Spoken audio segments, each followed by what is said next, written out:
The livestock market is the only market that I feel like is such an emotional market that you can never be sure what prices you will find. Because, for example, in October, if the rains have just rained somewhere, even if it's one place, so there's hopes of rain, those prices will triple.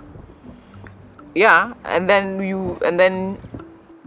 the drought is here, and because there's a perception of drought, sometimes because of the rain doesn't rain uniformly everywhere, this perception of drought, the prices go down. So the livestock market is one of the most unpredictable markets you'll ever go to. And sometimes there's also perception. You will go and find animals are sold based on color and based on size. Like the Ma community, I don't know why they identify with the brown cow, which is a Saiwan. You can go and find a very good animal, but because it's black in color, the price will be like half of what the other one is going for. So it's just a market that you now have to learn the dynamics of what is the perception. Is there a perception? And even there's a perception that the Mars from Narok have harvested wheat, so there's cash flow going around. So that will of course take the prices up. It has rained in Kajiado South, so the prices will go up. Or there's a perception of a drought coming, and then there's the season where kids are opening school, so everyone is taking their kids back to school. So already there is a perception that, and because of the perception, it actually affects the market. There's a perception that schools are being opened, so the prices will go down. So the livestock market happen every day of the week. You just need to know what works for you and what doesn't work for you. For example, the Bisil market happens on Monday and Friday. The Bisil market will be good because during the drought, the people in Tanzania still have rainfall. So you still have some good livestock. By livestock that you can convert into meat, all right? The Emali one normally happens on Friday. But for you to take advantage of the livestock market, first you need to understand, what do you need? Do you need cows? Do you need sheep? Do you need goats? Do you need anything else that is then the livestock? But what you need to also ask yourself, different areas are known for different kind of livestock. Like if you wanted to buy a good breed of sheep, then you will go to either the Sultan market or the Mashuru market. If you want to buy pure breed Saiwals, you will either be the Emali market. Should you want to go to the Borana, which is also another type of livestock, then you now go in. You go from Taita all the way to Garissa. That's a different kind. I don't know the birds, but generally then you see how much we live with nature, because we have all the birds here and they make their nest and we coexist peacefully together. Do you know how bad it gets during the drought? That you see people walking with their children to remove this nest to feed their cows during the drought.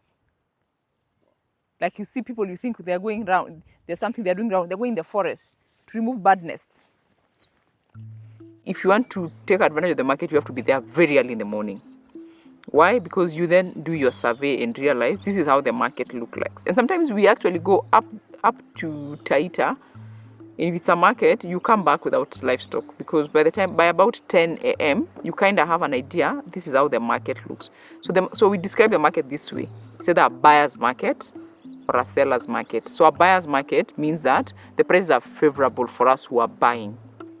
With a seller's market, it means the prices are favorable for those who are selling. So you quickly now identified, so today I was going to look for this kind of animal and I'm going to this kind of market. So you then now start planning your time early.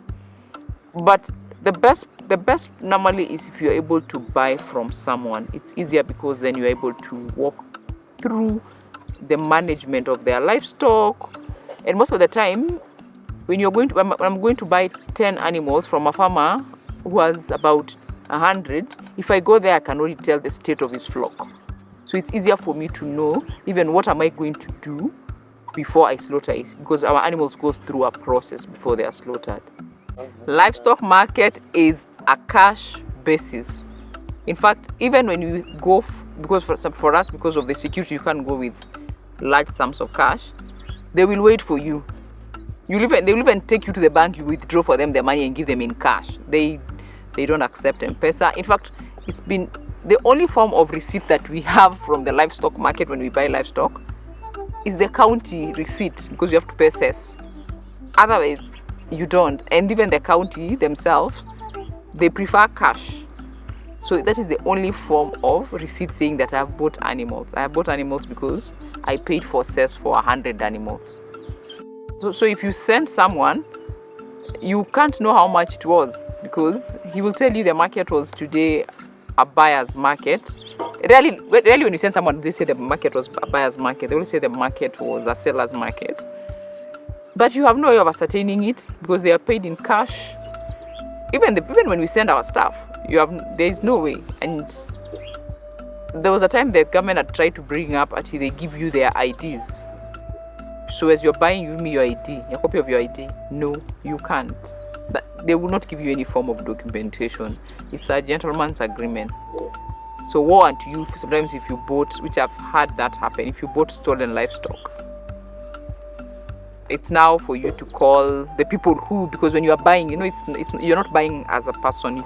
As I'm buying, there are like 3 or 4 people around me. It's for you to call the 4 people around you to say, do you remember me buying this animal? Do you remember me buying it from so and so? Yeah.